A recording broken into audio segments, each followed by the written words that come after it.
Hi, good evening and welcome to this evening's Advanced Synoptic revision session.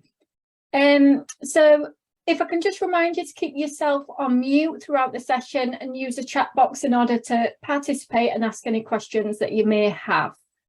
So this evening we're going to be looking at task 4 of our mock 1, and also we're going to do a limiting factor analysis question together as well, because I know a couple of you had requested that you would like to go through one. Now, before we do that, I do want to go through the last part of task 3 that we did in the last session. So if you remember last session, we looked at this question on task 3, and it was the last part, section E. Now, apologies, but when we did this last part,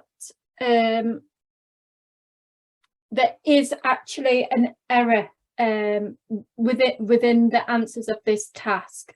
So if you do have an online account with us, with First Intuition, then there is an errata sheet online where it does show the correct answer, the amendments. So we'll just have another quick look at this one. So if you remember, so this was the question. So it says you are working on the accounts of a business which is not VAT registered. The business's year end is the 31st of March 2014. And then we were told that the business purchased a new van costing £12,000 including VAT, and that it has a residual value of £3,000. We were told that vans are depreciated 25% using the reducing balance method. We were also told that they charge a full year's depreciation in the year of acquisition, none in the year of disposal. So the first part of the task, we had to calculate the cost of motor vehicles at cost. So if you remember, this was 72,000. So this was the 62,000 for the motor vehicles at cost that was already within the trial balance, plus the £12,000 for the new machine. So I'm just going to go through this bit quickly so we can get to the last part of this task, so I can go through that with you. Remember, that was the 60,000 plus the 12,000.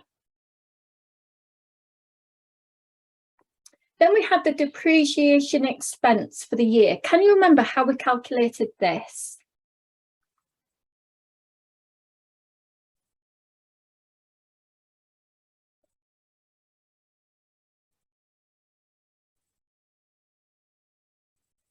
Anyone remember how we calculated the yearly depreciation charge?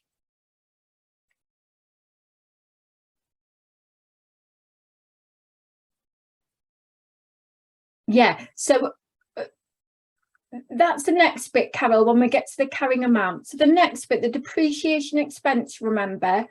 So we're told within the trial balance that the depreciation charge for the year is £7,500. Then we've got the new machine.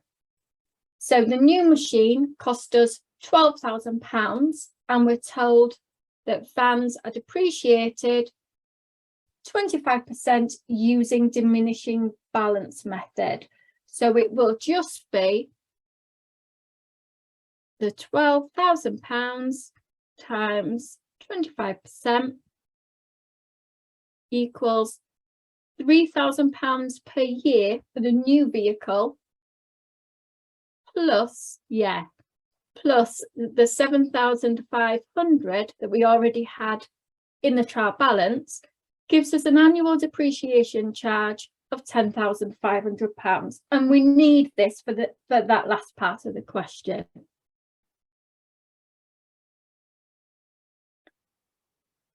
So we'll quickly look at the carrying amount as well. So just a quick recap. So as someone said in the chat box, so to get the carrying amount, it is cost minus accumulated depreciation. And remember, sometimes carrying amount may be referred to as net book value, but it means the same thing. So we know that the cost is 72,000. Then if we have a look at the trial balance again, you can see that we've got a figure in here for motor vehicles accumulated depreciation of £37,500. So we need to deduct that figure .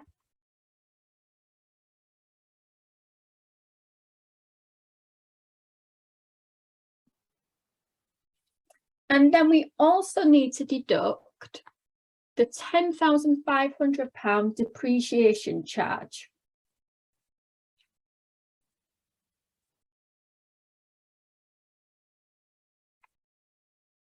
So therefore, what is our carrying amount that's left? So cost minus accumulated depreciation. Good. Yeah, leaves us with carrying amount of £24,000.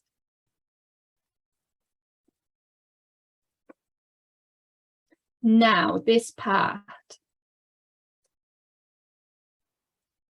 So it says here, if the company policy was to prorate the depreciation for the new van, so we're only wanting to do it on the new van, this part.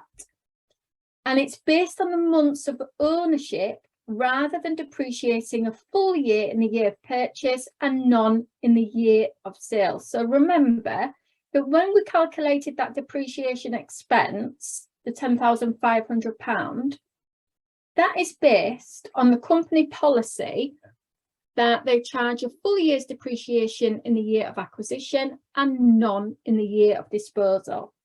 But in this part, we want to prorata that depreciation charge instead for the duration that we have owned that van for.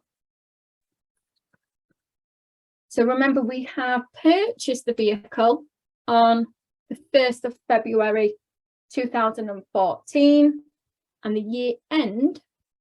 Yes, Rachel, you're absolutely right. Yeah, so the year end is 31st of March. So we've owned that vehicle for 2 months. Yeah, just for 2 months. Now, what was the yearly depreciation charge on just the new vehicle? Yeah, it was the £3,000. So just as a quick recap, remember the van cost £12,000 times 25% gives us an annual depreciation charge. Well, in the first year, because it's reducing balance, isn't it? So it will change each year, of £3,000 in year 1.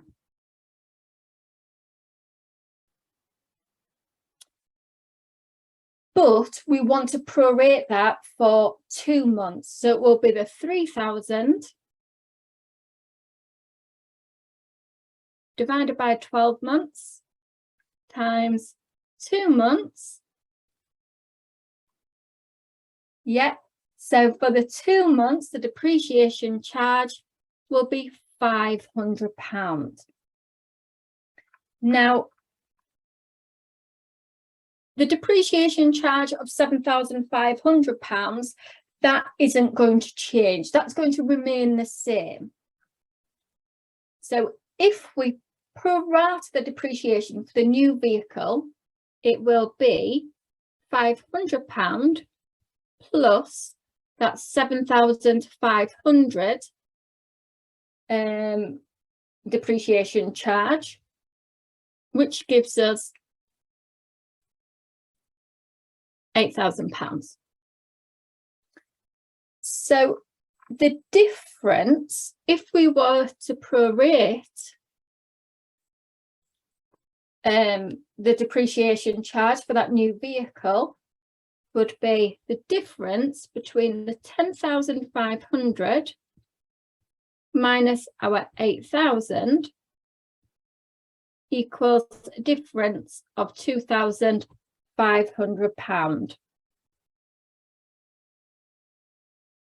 And remember the profit, it would Increase, yeah, because the expense would be lower. Is everyone okay with that before we move on to the written task in task 4? Yeah, brilliant. Yeah, so those of you that do have printed materials with us, so just remember there is an error within the answer in your book. But if you look online, we do have that errata sheet where it's been updated. Okay.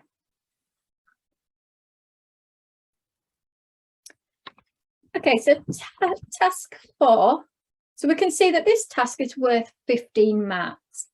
It says you work for Devilish Co. in their finance department. You have recently been completing some work with Maria, an external consultant. She is a professional accountant regulated by AAT. One of her clients has asked her to hold money on their behalf. So Maria has emailed you and asked for your advice on a matter. You should complete the email below to respond to these questions raised by Maria. So firstly, it says, what are the potential consequences of non-compliance with rules for handling clients' money? And we can see that there's 4 marks on offer for that part. And the second part, in what situations can you not hold money on behalf of the client? And we can see there's 2 marks available there. Okay, so here, so the date, we can just put today. So what can we put for the subject matter of the email?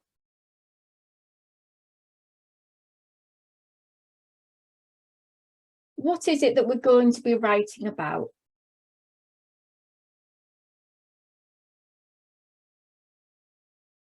Remember that the subject should be something that is short, but that when you look at it, or when the person receives it, that they'd be able to look at that subject and they'd know what it was about. Yeah, it would be something like holding clients' funds, or query of holding monies, yeah, or non-compliance of handling client money. Any of them, absolutely fine.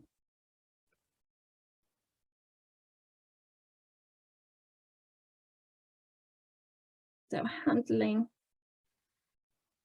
client money.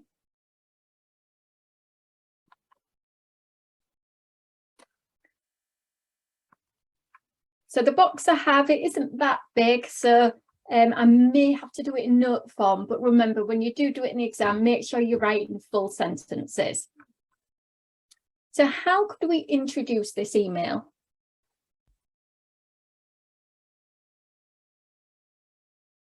So Maria is wanting some advice.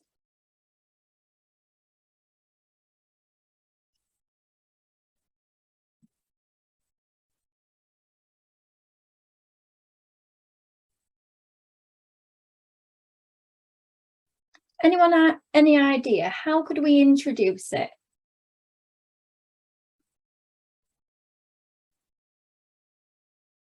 Yeah. Yes, in response to your query regarding holding client funds, I would advise. Good, yeah? Yeah, and we do have the first, the salutation already in there, Ben, so we're all right with that bit. So we just need some kind of opening sentence. Yeah, yeah. So with regards to your previous email on client funds, I'm writing to let you know. Anything like that, absolutely fine. Just a quick, short introduction.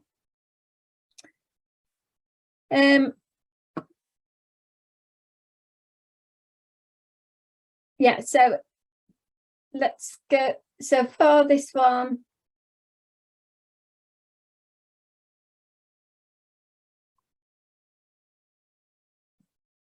yeah, so any of them, absolutely fine.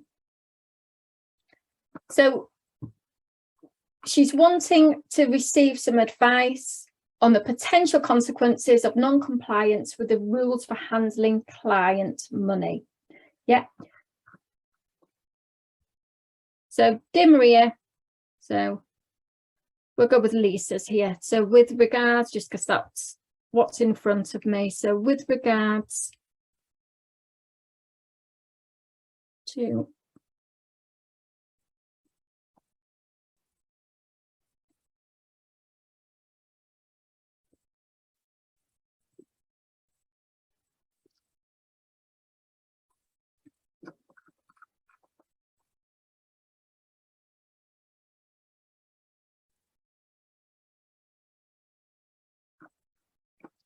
So with regards to your previous email, I can certainly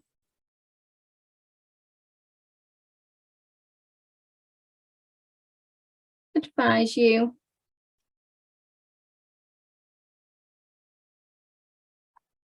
about handling clients' money. And then don't be afraid of taking sections of the question within your answer.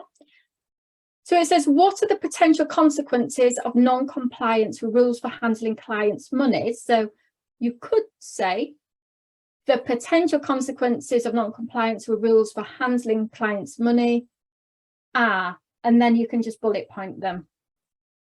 So you're taking parts of the question and using it for your answer. And that helps to ensure that you've covered all parts of that question as well. So I'm going to run out of space here. Sorry, my memory is absolutely terrible. So the potential consequences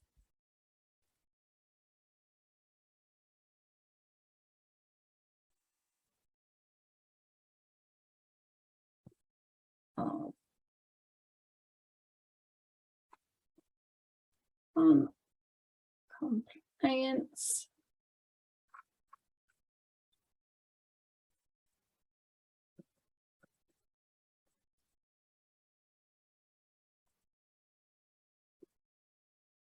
the rules on handling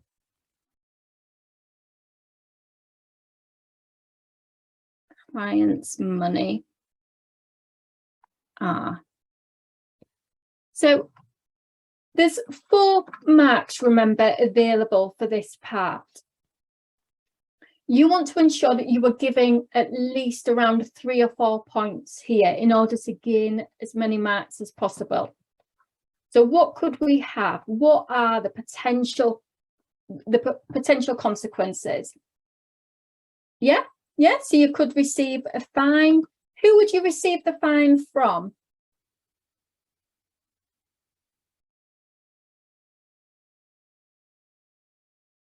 Yeah, remember the focus is on the consequences. So you're not advising them on how they must keep that client's money, but the consequences of not following the guidelines. So they could maybe receive a fine. Again, I am running out of space, so I'm just going to list it. Yeah, so it could be, yeah, so it under that one, so struck off by a professional body, yes, action by the professional body.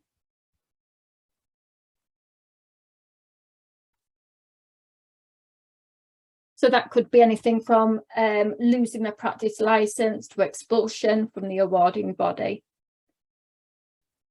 Yes, so who would you receive the fine from? Who would impose it?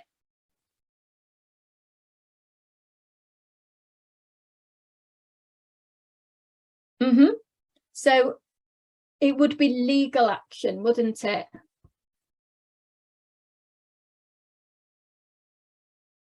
Yeah, so legal action.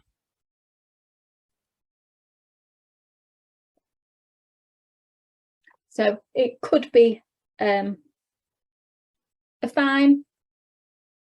What else could they be sued for?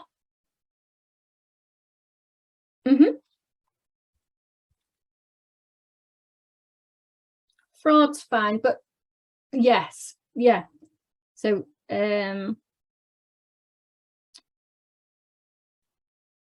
sorry, no space, being guilty of fraud. Yes, money laundering.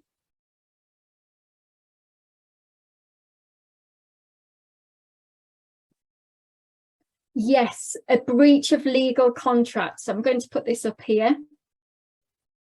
Yeah.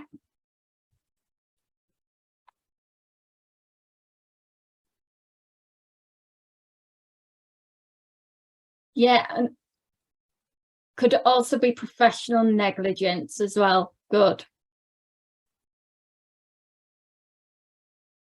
Yeah. Yeah, so they could be sued for any of these. So breach of contract, professional negligence. And the only thing that we haven't said would be being guilty of theft.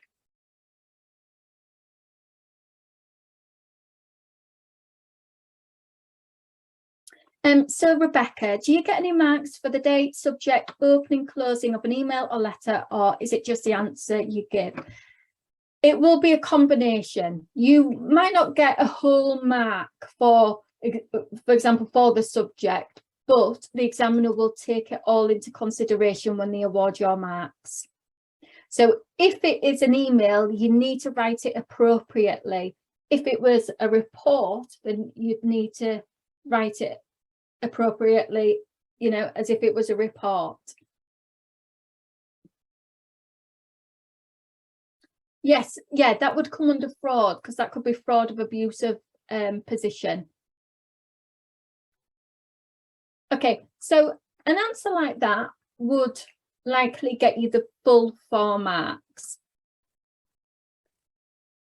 So just the last part now. It says, in what situations can you not hold money on behalf of a client?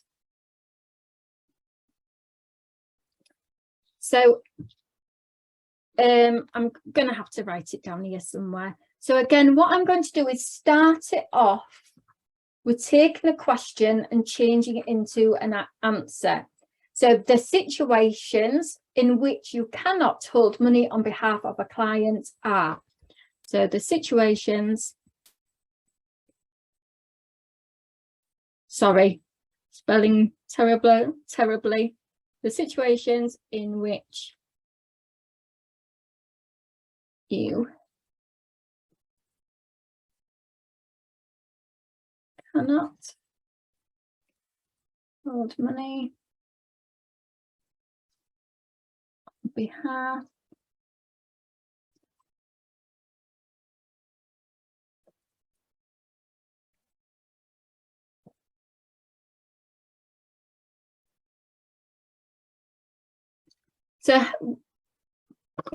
sorry, I'm just catching up with the chat box.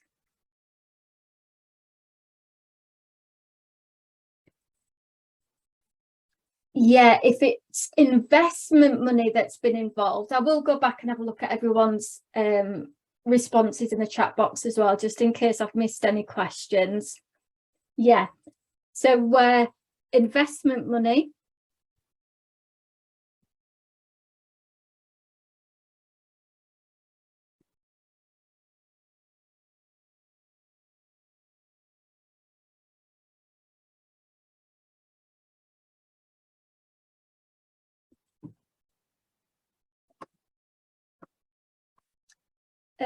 yeah, and where you suspect legal activity. Whoops. Expect.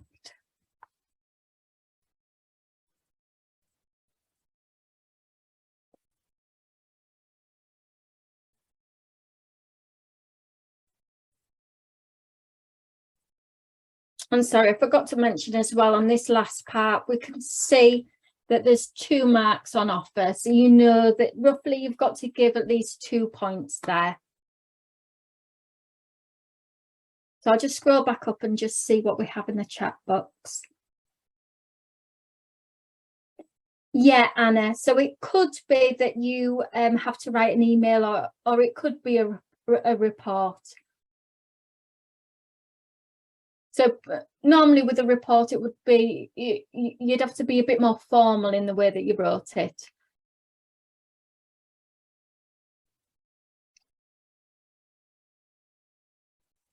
Yeah, good if you believe it was gained from a legal activity.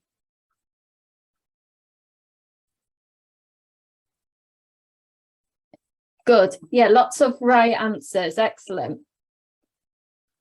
Okay, so moving on to the next bit. So it,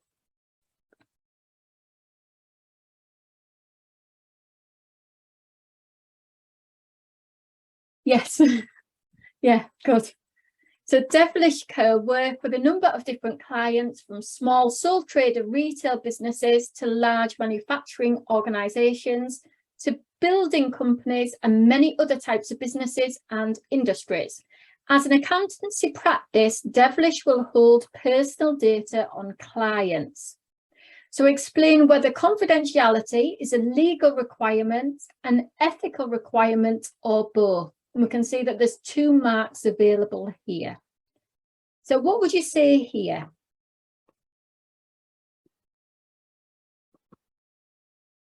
Both. Yes, you are absolutely right, but good. Yeah, just watch out for the verb that's being used as well. So it is asking you to explain, so you've got to develop your answer there. So how could we respond? You're right, you're absolutely right, it is both.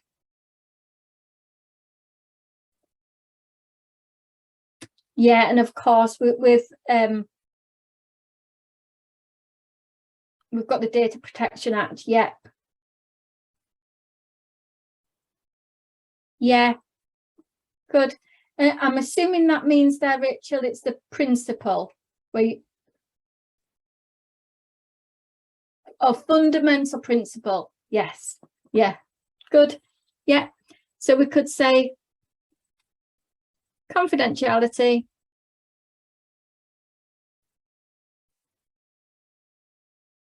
confidentiality. Yeah, so good, Senna. So confidentiality is a legal requirement and an ethical requirement because. Yeah. Good, Vicky. Yeah, so it is. It's a legal requirement, but it's also a fundamental principle for AAT. Good. So confidentiality is both a legal requirement and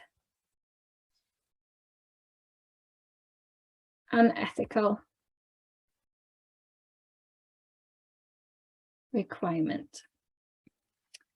Yeah, and then you could go on to say it is a legal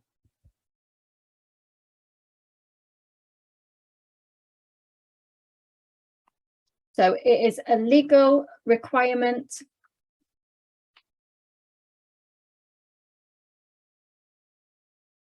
because confidentiality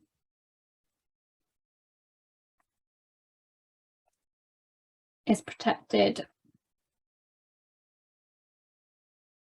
by laws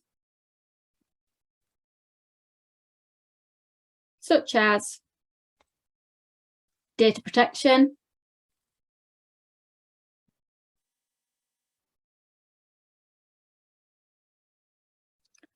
not left myself enough space again, have I? And okay, so it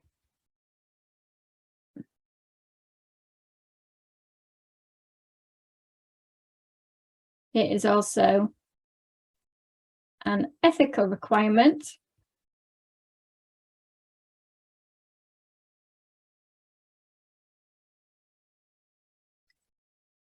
because it is a fundamental principle. So good. So all your answers absolutely fine there. And just remember, it's your chance to show the examiner your knowledge. So if you can provide an example within your explanation, make sure you include it. So here we use the Data Protection Act as our example. So then part C, it says state 3 people or bodies that it would be relevant to disclose confidential information to. So we've got 3 marks, 1 mark per suggestion. So who can we disclose information to? So sorry, lots of answers flying in. So lawyers, if legally required to, the bank, if you have written confirmation from the client, police, court of law, yeah, so we can put court of law, so we only need 3. Yeah, professional body.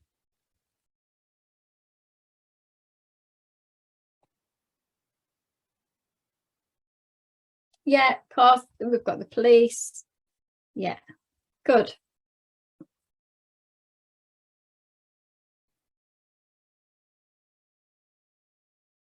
Yeah, all of them absolutely fine, good. So the next part D. So it says you have been asked by a client for some help in understanding their financial statements and also some clarification of terminology, and I've heard discussed amongst their accountant friends.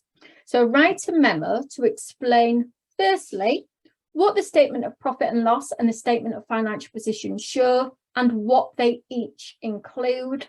We can see that this is just worth 2 marks. And then secondly, what the meaning of the following terms are. So what the meaning of materiality is and what going concern means. So let's have a look at what we've got down here.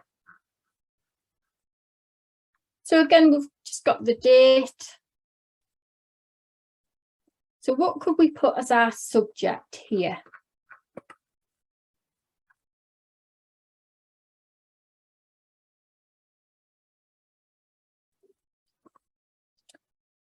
So you're going to be explaining both this. Good, yes. So something good, Catherine. Yeah, so clarification of accounting terms, understanding terminology. Either of them absolutely fine. Good. I'm going to put, yeah.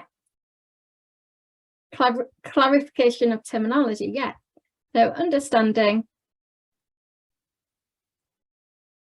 Let's put terminology.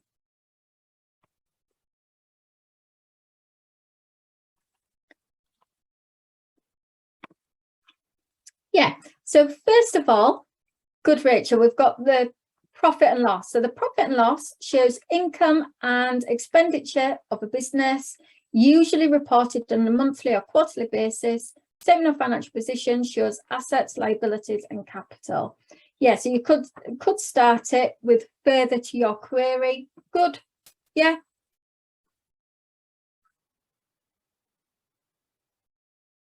Yeah, so you would have a little bit of an introduction first, and I do have more space here actually to write. Yeah. So the first part, we need to introduce an explanation of the statement of profit and loss and the statement of financial position. So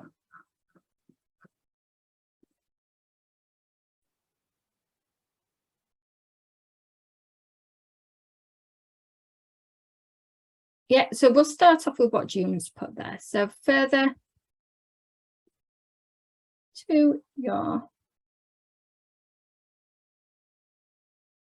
query, I will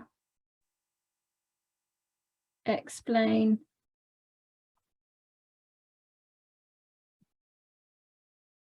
you wouldn't have to give much of one center, just a little bit of something.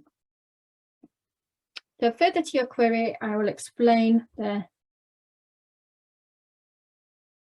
statement of profit and loss and statement of financial position. Don't use the abbreviations, so do write them out properly. You can then use the abbreviations in bracket next to it and then refer to it later on if you do use them. I've just put them in just for easiness as I'm writing, so it's a little bit quicker and takes up less space. So what can we say then about the statement of profit and loss? I know we've already had Rachel say something. Yeah, so the statement of profit and loss shows the business's income and expenses. So what is it determining? So when we're including the income and expenses, what does it show us?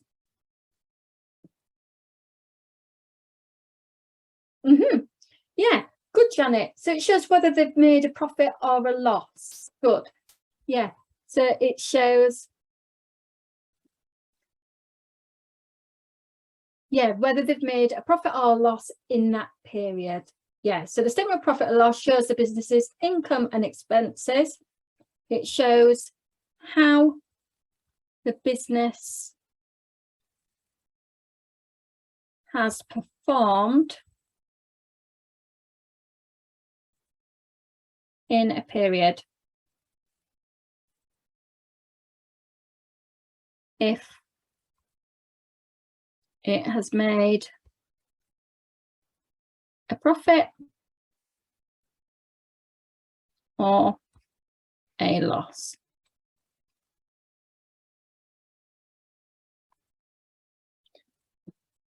Okay, what about the statement of financial position then?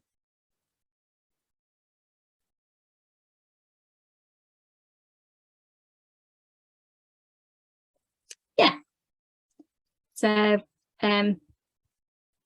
the statement profit and that writing the wrong thing here.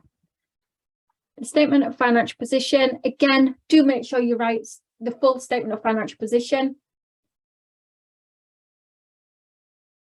Yeah, so the statement of financial position shows the businesses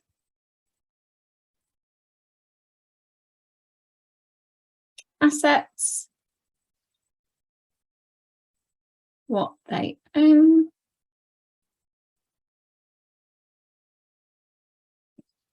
and their liabilities.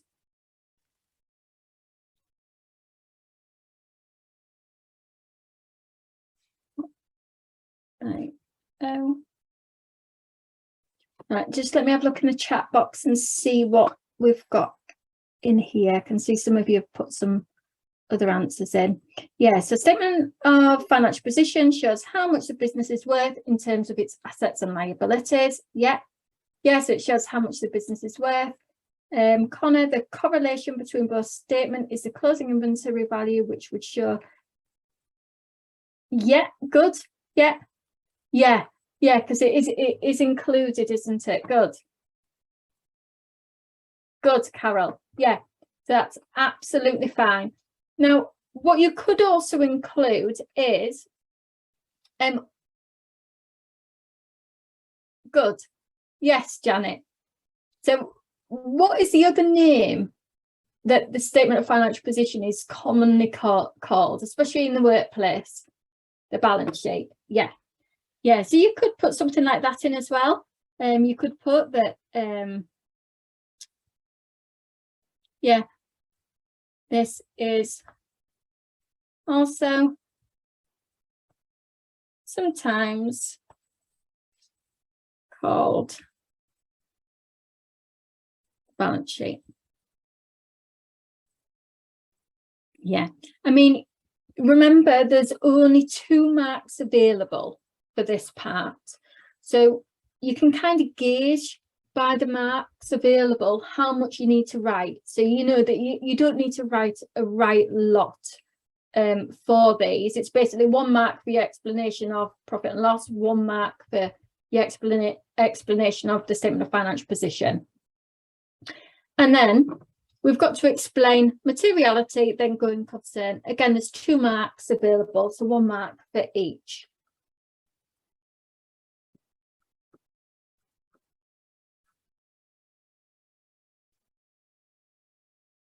So materiality.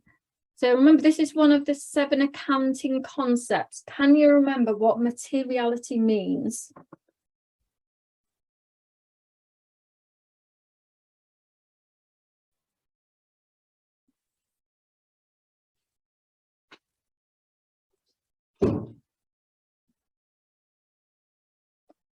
Excellent. Yeah. So materiality.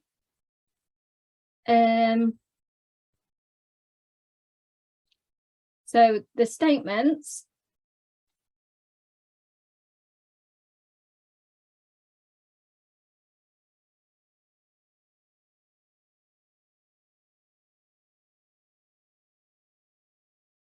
are required to show a true and fair view. So do they have to be absolutely correct?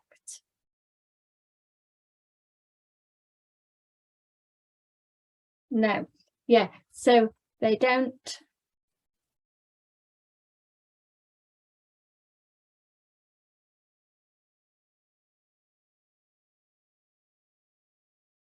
Excellent. Yeah. So they don't need to be 100% accurate. Yeah. So there's a couple of really good things in here now in the chat box. So Jemana's put, some items are not worth reporting as they are low and insignificant. And Marlene, assets that are immaterial can be processed as an expense. Yeah.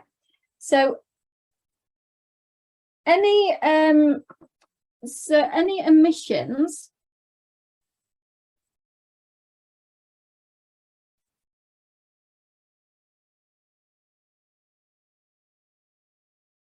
or misstatements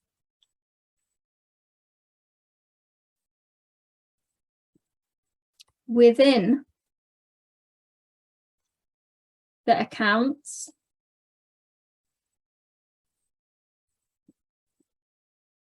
are material. Yeah, Carol, excellent. Yeah, that's what it's all about. If they can influence future decision making. Yes. So any omissions or misstatements within the accounts are material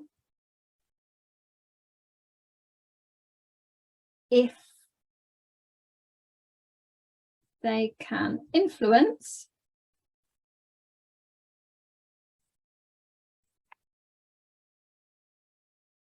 future decision making.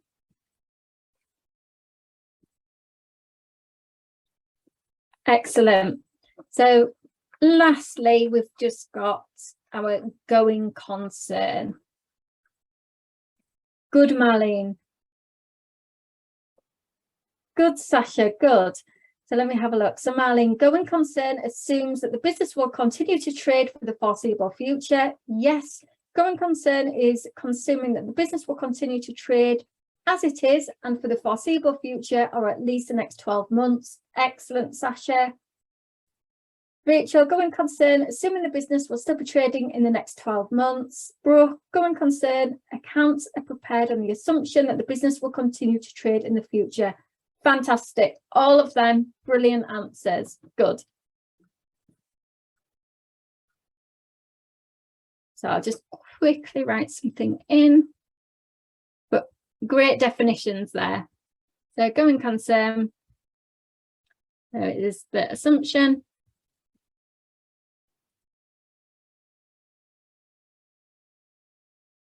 The business will trade. Why is nothing happening there? Will trade for the foreseeable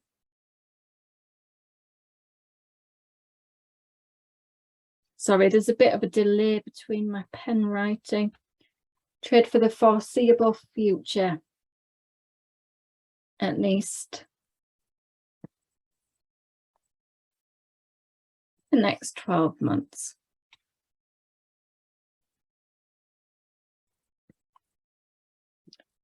Okay, is that? Yeah, so that's task 5. So we'll be looking at that on Wednesday. So the other thing I wanted to do this evening is a limiting factor analysis question, because I did have a couple of you at the end of Wednesday's session, you did ask if we could go through one.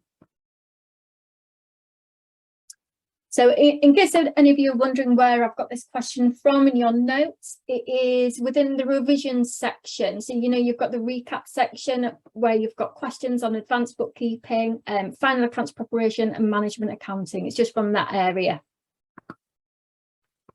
So Scarce Resource Limited is being affected by a temporary shortage of material.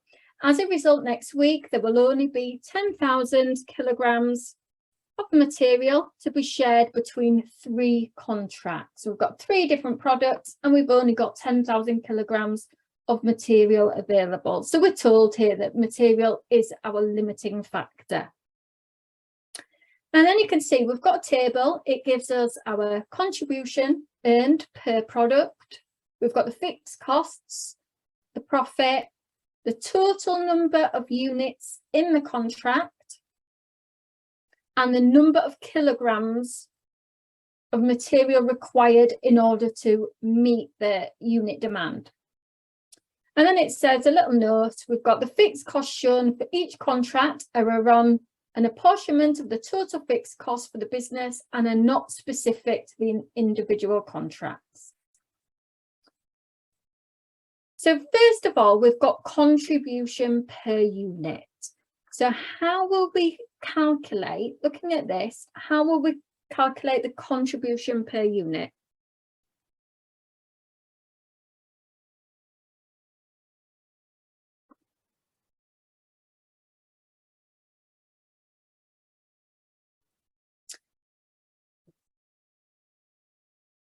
Yeah, so normally when we're calculating contribution, especially when we're doing break even, it would be the selling price minus variable cost. You're right. But here, yes. Good, Janet. Yes. Good. Yeah, I can see quite a few of you have put the right answer in there. So it will be the contribution divided by the number of units in the contract. So for A23, it is the 48,000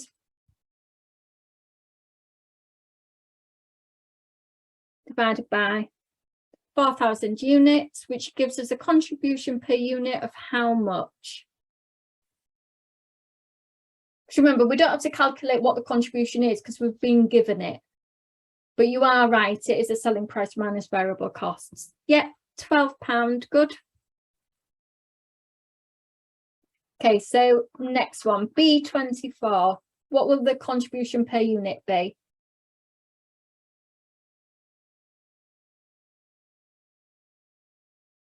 £8, yeah, good.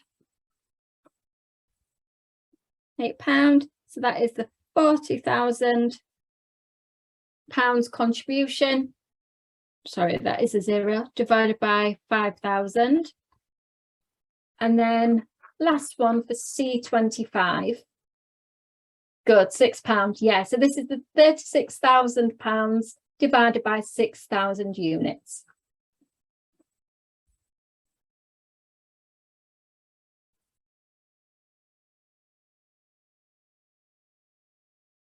That's £6. Next, we've got the contribution per kilogram of material.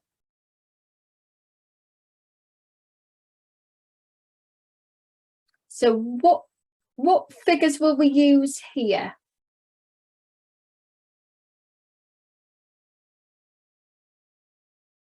Yes, the contribution divided by the kilograms. Good.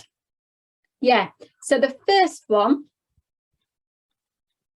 will be again the contribution, but instead of dividing it by the units, we need to divide it by the number of kilograms used in order to make those units.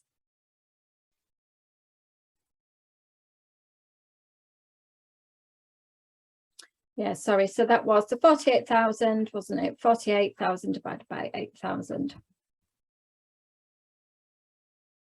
Divided by 8,000. Okay, so what about for B24? Good.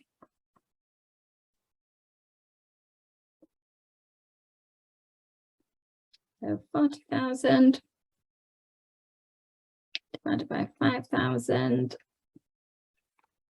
And then C25. Good.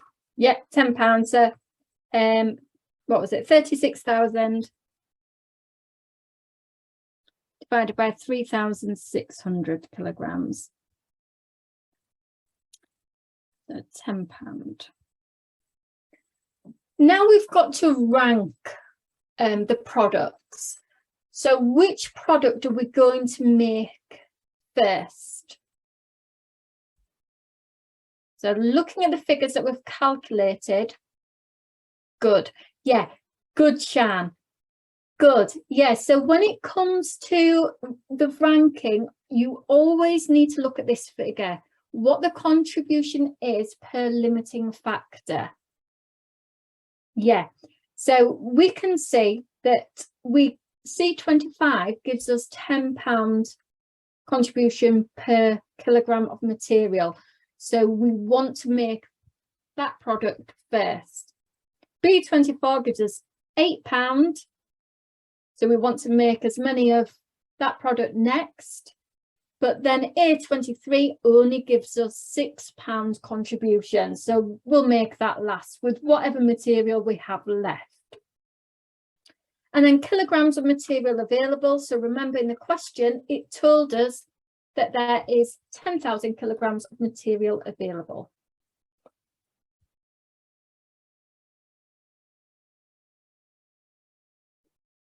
So we're going to make C25 first. So how many kilograms are we going to use to make C25? Yeah, so we will use the full 3,600. It will be all of them. What about to make the next product? So C24. Again, all of them. So we're going to use all 5,000 kilograms. Good.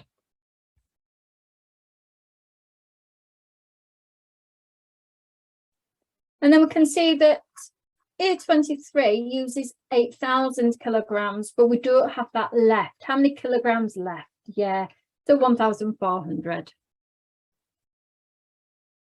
Yeah. So if you were to do 10,000 kilograms minus 5,000 minus the 3,600, that would leave us with 1,400 kilograms of material left.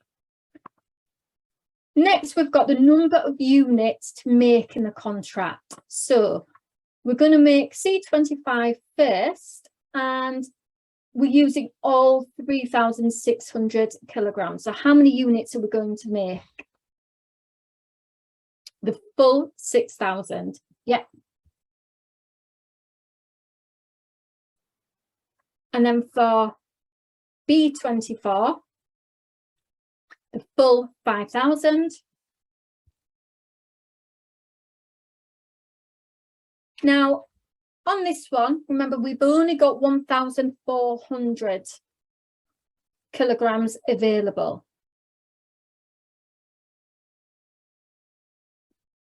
So how many? Good, Rebecca. Yes. So we've got 1,400 kilograms available. We know. Good. Yeah, lots of right answers. So just in case anyone's unsure, so we know that 8,000 kilograms are required to make 4,000 units. 8,000. So 8,000 units. Sorry, 8,000 kilograms, should I say, are required to make 4,000 units. So if you do 8,000 divided by 4,000, that tells us that, is it A23? Yeah, A23 uses 2 kilograms per unit.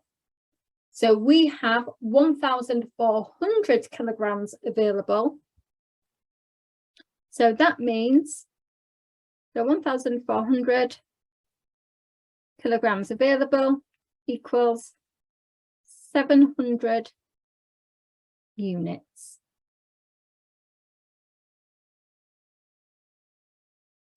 So then for year 23, what is the total contribution?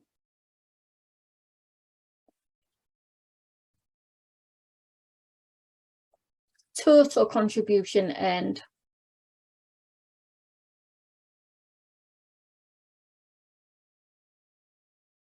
Careful with which figure you choose here. Yeah, so this is one in the total contribution. So you've got to use this one. Yeah, the contribution per unit. So it is the £12 times 700 units, 8,400. What about for the next one, for B24? Yeah, 40,000. So it is the £8 contribution per unit times the 5,000 units. And then the last one, 36,000. Yeah, so it is the £6 contribution per unit times the 6,000 units. So what is the total contribution earned there then?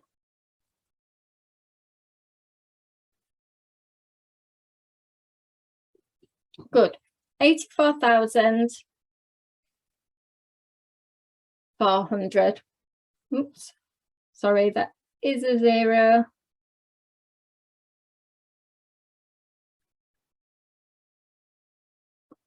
Okay, so what would we enter as the fixed costs then? The 75,000, good.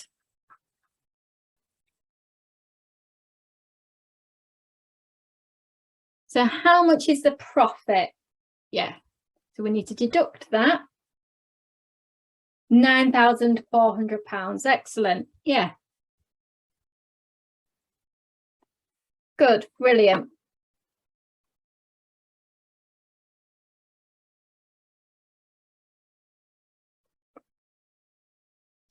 Okay, so thank you very much for attending this evening's revision session. Remember, you will be sent out the recording normally it's within about 24 hours. If you do have any questions about the session, please feel free to email us at aatrevision@fi.co.uk. I will hold on at the end of the session. So if any of you have any questions that you want to ask, please feel free to hang on.